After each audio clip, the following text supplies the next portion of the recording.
Hello everyone, welcome to biology achievers. My name is M V Singh. तो बच्चों, आज हम सेल के दिमाग के बारे में पढ़ने वाले हैं। अब आपका दिमाग एक्टिवेट हो गया होगा कि सेल का दिमाग कब से आ गया हमारे एनसीईआरटी बुक में। बिल्कुल, brain of cell, house of coded instructions किसको बोला जाता है? न्यूक्लियस को बोला जाता है। तो आज का जो हमारा टॉपिक है, in detail with structure, with property, with function, हम पढ़ने वाले हैं न्यूक्लियस के बारे में। ठीक है, लेकिन हमारा टॉपिक जो है वो स्टार्ट होता है एक क्वेश्चन से। Why do eukaryotic cells need these organelles? एक यूकैरियोटिक सेल जो है उसको इन ऑर्गेनेलीज की जरूरत क्यों होती है? अब बहुत सारे बच्चे आप सोचोगे, अरे यार ये ऑर्गेनेलीज आप बोल रहे हो, कौन से ऑर्गेनेलीज? अगर प्रीवियस वीडियो नहीं देखा है मेरे नन्हे मुन्नो, तो प्रीवियस वीडियो से देखकर आओ कि हमने कौन से सेल ऑर्गेनेलीज के बारे में बात की थी। अगर आपको एक यूकैरियोटिक सेल के बेसिक स्ट्रक्चर का आइडिया है, जिसमें हमने समझा था कि इसके 3 बेसिक पार्ट्स होते हैं, वो 3 बेसिक पार्ट्स कौन से हैं वो आपको कमेंट करके बताने हैं। उन 3 बेसिक पार्ट के अलावा भी सेल के अंदर कुछ सब सेल्यूलर कंपार्टमेंट पाए जाते हैं, जिनको हम सेल ऑर्गेनेलीज बोलते हैं। उन्हीं सेल ऑर्गेनेलीज के बारे में बोला है कि एक यूकैरियोटिक सेल जो है उसको इन सेल ऑर्गेनेलीज की जरूरत क्यों होती है। अब मैं बता देती हूँ ये सेल ऑर्गेनेलीज कौन से, जैसे कि माइटोकॉन्ड्रिया, ठीक है, जैसे कि गोल्जी अपरेटस, जैसे कि एंडोप्लाज्मिक रेटिकुलम, जैसे कि प्लांट सेल है तो chloroplast, large central vacuole, ribosomes, lysosomes. ये सारे सेल ऑर्गेनेलीज की जरूरत क्यों होती है? अच्छा, आप सोच के देखो कि क्यों होती है। इसको हम एक बेसिक एग्जांपल के थ्रू समझते हैं। जैसे कि आप हो, ठीक है, आप बैठे हो, अब आपकी मम्मी आई, मम्मी ने कहा कि बेटा आज घर के सारे काम तुझे ही करने हैं, खाना भी तुझे बनाना है, साफ सफाई भी तुझे करनी है, सारे कपड़े जो पड़े हैं वो भी धुलने हैं, धुल के सुखाने हैं, सुखाने के बाद फोल्ड करके रखना है, और जिन कपड़ों पे प्रेस होनी है वो सारे कपड़ों पे प्रेस भी करनी है। इसके अलावा तुझे पढ़ाई भी करनी है क्योंकि एग्जाम्स पास में है, और मार्केट से थोड़ा सब्जियां भी लेकर आनी है, शॉपिंग भी करके लानी है। अब आप अपना माथा पकड़ के बैठ जाओगे कि मम्मी यार क्या बोल रही हो, इतना सारा काम मेरे बस की बात नहीं है, आप भी आ जाओ मेरे साथ और एक आध हेल्पर भी ले लो। ठीक है, आप ये सोचने लग जाओगे। उसी तरीके से क्या होता है कि ये जो एक यूकैरियोटिक सेल है, ठीक है, इस यूकैरियोटिक सेल के अंदर हमारी जो लाइफ चल रही है, हम जो खा रहे हैं, पी रहे हैं, ठीक है, सो रहे हैं, तो हमारी बॉडी को जिंदा रखने के लिए बहुत सारे फंक्शंस हमारे एक साथ हो रहे होते हैं बॉडी के अंदर। और वो सारे फंक्शंस कहाँ हो रहे होते हैं? इस सेल के अंदर। इस सेल के अंदर बहुत सारे डिफरेंट सेल ऑर्गेनेलीज हैं, और हर एक ऑर्गेनेलीज जो है उसका अपना डिफरेंट काम है। जैसे माइटोकॉन्ड्रिया को एनर्जी बनाना है, गोल्जी अपरेटस को पैकेजिंग करनी है, राइबोसोम्स जो है उनको प्रोटीन सिंथेसिस करना है, प्लांट सेल में क्लोरोप्लास्ट है तो उसको फोटोसिंथेसिस करना है जिससे खाना बन जाएगा। तो ये जो एक यूकैरियोटिक सेल है, इसके अंदर वेरियस लाइफ प्रोसेस हो रहे होते हैं। कहां पर होते हैं? डिफरेंट सेल ऑर्गेनेलीज के अंदर इंडिपेंडेंटली होते हैं, क्योंकि माइटोकॉन्ड्रिया अपना काम खुद कर रहा होता है, गोल्जी अपरेटस अपना काम खुद कर रहा होता है, राइबोसोम्स अपना काम खुद कर रहे हैं, क्लोरोप्लास्ट खुद कर रहा है, न्यूक्लियस खुद कर रहा है। और ये सारे काम एट द सेम टाइम होते हैं। ऐसा नहीं है कि माइटोकॉन्ड्रिया कर रहा है तो बाकी सब बैठ गए, बाकी सब कर रहे हैं तो माइटोकॉन्ड्रिया बैठ गया। नहीं, सारे सेल ऑर्गेनेलीज, जितने भी डिफरेंट सेल ऑर्गेनेलीज इस सेल के अंदर प्रेजेंट है, वो अपना अपना काम एक सेम टाइम पर कर रहे होते हैं, जिसकी वजह से हमारी जो जिंदगी है वो इतनी स्मूथली चल रही होती है कि हम खा भी लेते हैं, हम सो भी लेते हैं, हमारा सर्कुलेटरी सिस्टम जो है ब्लड पंप भी कर रहा होता है, एक्सक्रीटरी सिस्टम वेस्ट प्रोडक्ट का भी काम कर रहा होता है, नर्वस सिस्टम, दिमाग जो है वो सोचने का, प्रोसेस करने का काम कर रहा होता है। वो सारे फंक्शंस इसी वजह से होते हैं कि ये जो सेल के अंदर डिफरेंट सेल ऑर्गेनेलीज प्रेजेंट है, ये सब अपना अपना काम एक समय पर अपना अपना काम बहुत अच्छे से कर रहे होते हैं। अब ये जो सेल ऑर्गेनेलीज है वो एक सेल की कैसे हेल्प करते हैं? न्यू मटेरियल्स बना के, जैसे एनर्जी बना दी, प्रोटीन्स बना दिए नए, ठीक है, जो भी कुछ, अगर कोई सेल डैमेज हो गई, कोई सेल डेड हो गई, ठीक है, तो ये वेस्ट की फॉर्म में हो गया, इसको रिमूव भी कर दिया। सेल को एनर्जी की जरूरत है तो सेल को एनर्जी भी प्रोवाइड करती। तो ये इस तरीके से सेल ऑर्गेनेलीज जो है वो उसकी हेल्प करते हैं एक सेल की। ये सारे सेल ऑर्गेनेलीज जो हैं वो एक साथ काम कर रहे होते हैं, सारे फंक्शंस को एक साथ कर रहे होते हैं एक सेल के अंदर। इसीलिए ये जो सेल है इसको एक टाइनी लिविंग फैक्ट्री के नाम से जाना जाता है, क्योंकि एक इस छोटी सी सेल के अंदर इतने सारे फंक्शंस एक साथ हो रहे होते हैं। ठीक है, सारे फंक्शंस एक साथ हो रहे होते हैं। हर एक सेल ऑर्गेनेली, हर एक पार्ट जो है सेल का, वो अपनी स्पेसिफिक जॉब, अपना स्पेसिफिक काम कर रहा होता है खुद, ठीक है। तो इसीलिए इन सेल ऑर्गेनेलीज की जरूरत होती है एक सेल को। सो आई होप ये कॉन्सेप्ट अब समझ में आ गया होगा कि एक यूकैरियोटिक सेल जो है उसको इन सेल ऑर्गेनेलीज की जरूरत क्यों होती है, क्योंकि हर एक ऑर्गेनेली का अपना स्पेसिफिक काम है, जो कि अपना स्पेसिफिक काम करके सेल की हेल्प कर रहे होते हैं। अब ये जो स्पेशलाइज्ड स्ट्रक्चर है एक सेल के अंदर, ठीक है, nucleus, mitochondria, ribosome, endoplasmic reticulum, Golgi apparatus, lysosome, vacuoles, इन सब को हम one by one in detail पढ़ने वाले हैं, जिसमें सबसे पहला टॉपिक है हमारा nucleus, house of coded instructions, जिसको हम ब्रेन ऑफ सेल के नाम से भी जानते हैं। अब इस न्यूक्लियस के स्ट्रक्चर से शुरुआत करेंगे, क्योंकि स्ट्रक्चर हमें समझ में आना चाहिए। स्ट्रक्चर समझ में आ जाएगा तो उसके बाद की चीजें अपने आप समझ में आ जाएंगी। यहाँ पर मैं आपको एक रफ बेसिस पर ड्रॉ करके समझाती हूँ, थोड़ा ड्राइंग जो है उसके साथ कॉम्प्रोमाइज कर लेना आप, लेबलिंग के साथ भी। तो ये जो न्यूक्लियस है ये एक डबल मेम्ब्रेन वाला स्ट्रक्चर होता है, 2 लेयर होती हैं मेम्ब्रेन की, इस तरीके से, ठीक है। अब ध्यान से देखना, मैं ये सारी मेम्ब्रेन जो है वो एक साथ एक सर्कुलर फॉर्म में नहीं ड्रॉ कर रही, बीच बीच में थोड़ा स्पेस भी छोड़ा है, ठीक है। एक लेयर ये वाली है, एक लेयर ये है, डबल लेयर मेम्ब्रेन है, न्यूक्लियस की मेम्ब्रेन है, इसलिए इसको हम न्यूक्लियर मेम्ब्रेन के नाम से जानते हैं, ठीक है। इतनी बात क्लियर, इतनी बात क्लियर। डबल लेयर हमने कैसे ड्रॉ कर ली, ठीक है, इतनी सी बात क्लियर। अब मैंने बोला कि ये जो न्यूक्लियस मैं यहाँ पर ड्रॉ कर रही हूँ, इसके बीच में मैंने यहाँ पर ये कुछ कुछ स्पेस जो है ये छोड़ दिया है। ये क्या होते हैं, ये पोर्स होते हैं, जिनको हम न्यूक्लियर पोर के नाम से जानते हैं। जैसे कि मेन स्ट्रक्चर में आप देखोगे 2 लेयर है यहाँ पर, जिनको हम बोल रहे हैं डबल लेयर न्यूक्लियर मेम्ब्रेन हो गई। यहाँ पर अब ये जो मेम्ब्रेन है इसमें आप देखोगे कि कुछ कुछ स्पेस हमें पोर्स जैसे स्ट्रक्चर दिख रहे हैं, जिनको बोला है न्यूक्लियर पोर, ये हो गए।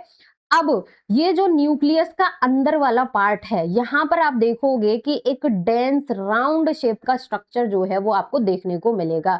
ये जो डेंस राउंड शेप का स्ट्रक्चर है इसको बोला है न्यूक्लियोलस, ये हो गया। अब इसके अलावा ये जो स्पेस बचा है, इसमें इंटेंगल्ड मास ऑफ थ्रेड जैसा पड़ा होता है, मतलब कि जैसे जो रुई ऊन होती है जिससे स्वेटर बनाते हैं, या फिर आप बोलो कि जो धागा होता है उसको हमने खोल के ऐसे उलझा के डाल दिया, इंटेंगल्ड मास है, ठीक है।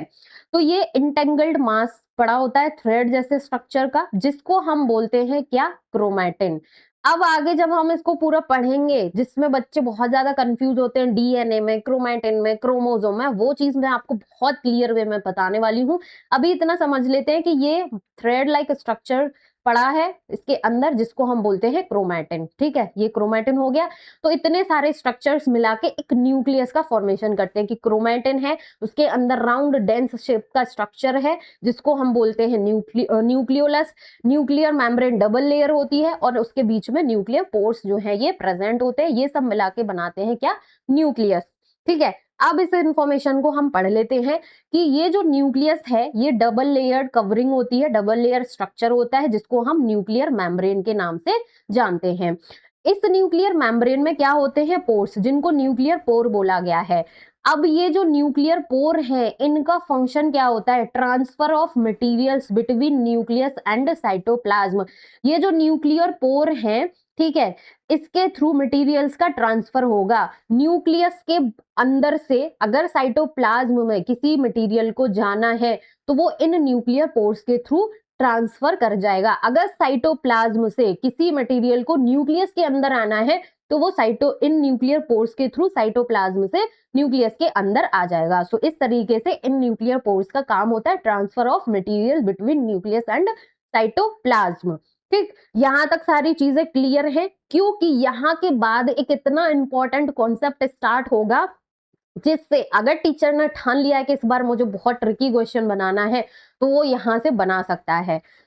कॉन्सेप्ट क्या है कि ये जो हमने राउंड डेंस स्ट्रक्चर पढ़ा, ठीक है, राउंड शेप का डेंस स्ट्रक्चर के बारे में हमने समझा कि न्यूक्लियस के अंदर ये राउंड डेंस शेप का स्ट्रक्चर प्रेजेंट होता है, जिसको हम बोलते हैं न्यूक्लियोलस, ठीक है। अब ये जो न्यूक्लियोलस है, जो कि डेंस राउंड बॉडी है न्यूक्लियस के अंदर, इसके अंदर क्या होता है, राइबोसोमल सब यूनिट्स जो है उसकी सिंथेसिस होती है। ये वाला जो पार्ट है इसके अंदर राइबोसोमल सब यूनिट की सिंथेसिस मतलब कि उसका फॉर्मेशन होता है। ठीक है, अब राइबोसोमल सब यूनिट क्या होती है, नहीं पता, नहीं पता तो बिल्कुल रुक जाओ। राइबोसोम नाम तो सुना है, राइबोसोम के बारे में तो सुना है थोड़ा बहुत। तो ये जो राइबोसोम होता है, ठीक है, ये जो राइबोसोम होता है इसके दो यूनिट होते हैं जिनको राइबोसोमल सब यूनिट बोला जाता है। एक यूनिट जो है इसकी वो क्या होती है, स्मॉल, छोटे साइज की होती है। दूसरी यूनिट जो है वो क्या होती है, लार्ज, बड़े साइज की होती है। कैसी होती है, जैसे कि हमने यहाँ पर ड्रॉ कर ली, ये स्मॉल सब यूनिट हो गई, इसके ऊपर में इस तरीके से एक लार्ज सब यूनिट पाई जाएगी। ये दोनों सब यूनिट जब मिल जाती हैं, असेंबल हो जाती है, जुड़ जाती हैं, तो इन्होंने ये एक स्ट्रक्चर बना लिया। इस स्ट्रक्चर को बोला जाता है राइबोसोम। जो आप सेल बेसिक स्ट्रक्चर पढ़ रहे होते हो कि इस तरीके से डॉट डॉट से स्ट्रक्चर को आप पढ़ लेते हो कि ये राइबोसोम होते हैं, एक्चुअल में उसका स्ट्रक्चर कुछ इस तरीके का होता है कि एक छोटी सी सब यूनिट होगी और उसके ऊपर में एक लार्ज सब यूनिट होगी। ये लार्ज और ये स्मॉल सब यूनिट जब ये दोनों जुड़ जाती हैं तो एक स्ट्रक्चर बना लेती है जिसको हम राइबोसोम बोलते हैं। तो ये जो यूनिट है, लार्ज यूनिट और स्मॉल यूनिट, ये जो राइबोसोमल सब यूनिट है, ये कहाँ बनती है, इनकी सिंथेसिस, इनका फॉर्मेशन कहाँ होता है, इस न्यूक्लियोलस के अंदर। जब इस न्यूक्लियोलस के अंदर ये दोनों यूनिट बन जाती हैं तो उसके बाद ये दोनों यूनिट इन न्यूक्लियर पोर्स के थ्रू कहां पर आ जाती हैं, साइटोप्लाज्म में एग्जिट करके कहां आ गई, साइटोप्लाज्म में। साइटोप्लाज्म में आकर ये असेंबल होती हैं, इस तरीके से जुड़ जाती हैं और राइबोसोम जो है वो बन जाता है। तो ट्रिकी क्वेश्चन कैसे बनेगा मैम, ट्रिकी क्वेश्चन इस तरीके से पूछा जा सकता है, ribosomal sub unit synthesis takes place in nucleolus, cytoplasm, mitochondria, Golgi apparatus, endoplasmic reticulum, कुछ भी ऑप्शंस हो सकते हैं। तो जो राइबोसोमल सब यूनिट की सिंथेसिस है वो कहां पर होती है बेटा, न्यूक्लियोलस के अंदर। ठीक है, इसका जो असेंबली होती है, इनका जो जुड़ना होता है वो कहां होता है, साइटोप्लाज्म के अंदर। ठीक है, अब राइबोसोमल सब यूनिट की सिंथेसिस तो हो गई न्यूक्लियोलस के अंदर। ठीक है, फिर ये यूनिट्स जो है, ये सब यूनिट्स जो है वो एग्जिट कर जाती हैं न्यूक्लियस से, न्यूक्लियर पोर्स के थ्रू कहाँ आ जाती हैं, साइटोप्लाज्म में, जहां पर ये लार्ज सब यूनिट और एक स्मॉल सब यूनिट असेंबल होके राइबोसोम जो है वो बनाती। ठीक है, राइबोसोम जो है बनाती है। सो इस तरीके से राइबोसोम का फॉर्मेशन होता है। तो अगर यहां तक ये कॉन्सेप्ट आपका क्लियर है, क्रिस्टल क्लियर है, तो एक बार कमेंट में कमेंट करके जरूर बता देना, क्योंकि यहाँ के बाद तो और इंपॉर्टेंट कॉन्सेप्ट स्टार्ट होने वाला है। और ये इतना इंपॉर्टेंट कॉन्सेप्ट है कि अगर आप यहाँ से क्लियरली नहीं समझोगे तो बड़ी बड़ी क्लास तक इसमें कंफ्यूजन जो है वो रहता है। कॉन्सेप्ट क्या है, इसको हम समझते हैं कॉन्सेप्ट को कि कॉन्सेप्ट क्या है। ठीक है, अब आप यहाँ पर ये स्ट्रक्चर, ये इंफॉर्मेशन जो दी हुई है इस पर हम बाद में आएंगे। यहाँ पर आप ये स्ट्रक्चर देख रहे हो डीएनए का। ठीक है, ये इस तरीके से आप डीएनए का स्ट्रक्चर जो है वो देख रहे हो। ये सिंपल सा, भैया डीएनए का नाम तो हमने बहुत सुना है, डीएनए के बारे में तो हमें बहुत अच्छे से पता है। ठीक है, ये डीएनए है। ठीक है, जब ये डीएनए के साथ में कुछ स्पेसिफिक प्रोटीन जुड़ जाती हैं, ठीक है, उस स्पेसिफिक प्रोटीन का अगर मैं यहाँ पर नाम लिख दूं तो हिस्टोन नाम की ये स्पेसिफिक प्रोटीन है। जब इस डीएनए के साथ में ये स्पेसिफिक प्रोटीन जुड़ जाती है, ठीक है, तो ये जो पूरा कॉम्बिनेशन होता है, ये जो पूरा स्ट्रक्चर होता है, ये क्या कहलाता है, हमारा क्रोमैटिन। ध्यान से सुनना है, डीएनए का जब स्ट्रक्चर है, डीएनए के साथ में कुछ स्पेसिफिक प्रोटीन जैसे कि हिस्टोन प्रोटीन जुड़ गई, अब डीएनए प्लस प्रोटीन वाला जो स्ट्रक्चर है उस स्ट्रक्चर को हम बोलते हैं क्रोमैटिन, जो कि आपने यहाँ पर ये इस तरीके से थ्रेड फॉर्म में देखा। ठीक है, ये हो गया क्रोमैटिन। अब ये नॉर्मल सेल है जो कि आपको एक थ्रेड फॉर्म में दिख रहा है। अब जब सेल को डिवाइड करना है, मतलब कि ये एक सेल है, जब इससे दो सेल बननी है, ठीक है, डिवाइड करना है, तो ये जो क्रोमैटिन वाला थ्रेड जैसा स्ट्रक्चर है ये कॉइल होगा, मतलब कि कंडेंस होगा, टाइट होता जाएगा। और ये इतना टाइट होता जाएगा कि एक टाइम बाद इस तरीके का स्ट्रक्चर, रॉड शेप का स्ट्रक्चर आपको दिखने लगेगा। तो जो क्रोमेटिन वाला स्ट्रक्चर था वो कॉइल होता गया, टाइट होता गया, टाइटली पैक्ड होता गया, पैक होके ये इतना छोटा सा स्ट्रक्चर बन गया जिसको हम बोलते हैं क्रोमोसोम। और ये इस तरीके का स्ट्रक्चर कब दिखेगा? जब सेल लगभग डिवाइड करने वाली होगी, कि एक सेल से दो सेल बनने वाली होंगी। जब सेल डिवाइड नहीं कर रही होगी तो आपको ये इस तरीके से धागे जैसा स्ट्रक्चर ही दिखेगा। लेकिन जब सेल डिवाइड करने वाली होगी तो ये धागे जैसा स्ट्रक्चर जो है वो बहुत छोटे से स्ट्रक्चर में बन जाता है, पैक, कंडेंस हो जाता है, टाइटली कॉइल हो जाता है और क्रोमोसोम की फॉर्म इस तरीके की रॉड शेप स्ट्रक्चर में बन जाता है, जिसको हम क्रोमोसोम के नाम से जानते हैं। तो डीएनए, क्रोमैटिन, क्रोमोसोम क्या होता है? अगर ये कॉन्सेप्ट क्लियर है तो एक बार कमेंट सेक्शन में प्लीज प्लीज जरूर कॉन्सेप्ट के बारे में बता देना कि यस क्लियर है। ठीक, अब हम देखते हैं कि ये जो न्यूक्लियस है, थोड़ा सा मैं पार्ट इरेज कर लेती हूँ जिससे कि आसानी हो जाएगी चीजों को समझने में। ठीक है,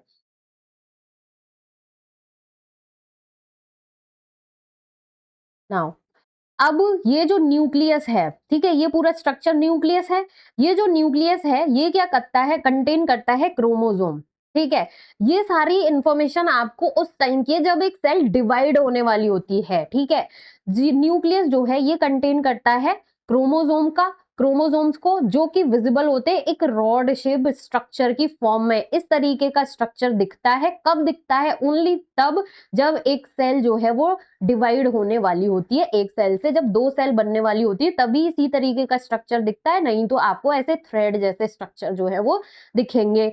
अब ये जो क्रोमोसोम है ये क्या करता है? Information of inheritance of characters जो है उसको कंटेन करता है। इसी क्रोमोसोम के अंदर वो इनहेरिटेंस ऑफ कैरेक्टर्स की इंफॉर्मेशन होती है जो हमें हमारे पेरेंट्स से मिलती है। मतलब कि हमारे पेरेंट्स से हम में कुछ कैरेक्टर्स आते हैं। ठीक है, कि कुछ कुछ हैबिट्स हमारी उनके जैसी होती है, फिजिकली कुछ कुछ अपीयरेंस हमारी उनके जैसी होती है। तो ये जो इनहेरिटेंस ऑफ कैरेक्टर्स है जो हमें हमारे पेरेंट्स से मिलते हैं वो इसी क्रोमोसोम की फॉर्म में प्रेजेंट होती है। ठीक है, जो कि पेरेंट्स से नेक्स्ट जनरेशन में आती है in the form of DNA, deoxy ribo nucleic acid, DNA की फुल फॉर्म होती है। ठीक है, क्योंकि क्रोमोसोम है तो अल्टीमेटली डीएनए प्लस प्रोटीन से बनाई हुआ, क्योंकि जब सेल डिवाइड वाली होती है तो ये इतना बड़ा सा स्ट्रक्चर जो है वो कंडेंस होकर छोटे से स्ट्रक्चर में कन्वर्ट हो जाता है जिसको हम क्रोमोसोम बोलते हैं। ठीक है, तो न्यूक्लियस जो है ये कंटेन करता है क्रोमोसोम्स का। क्रोमोसोम जो है ये रॉड शेप स्ट्रक्चर होते हैं। ये तभी विजिबल होते हैं जब एक सेल डिवाइड करने वाली होती है। ये क्रोमोसोम्स जो है इनमें वो इंफॉर्मेशन होती है जिसको हम इनहेरिटेंस ऑफ कैरेक्टर्स बोलते हैं, जो हमें हमारे पेरेंट्स से मिलते हैं।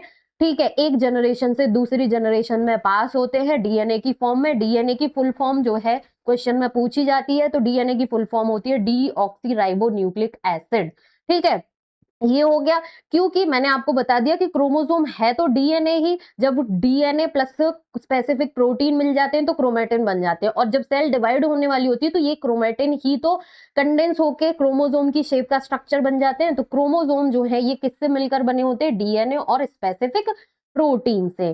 ठीक है, डीएनए मॉलिक्यूल कंटेन करते हैं जेनेटिक इंफॉर्मेशन को। डीएनए मॉलिक्यूल जो है वो कंटेन करते हैं जेनेटिक इंफॉर्मेशन को।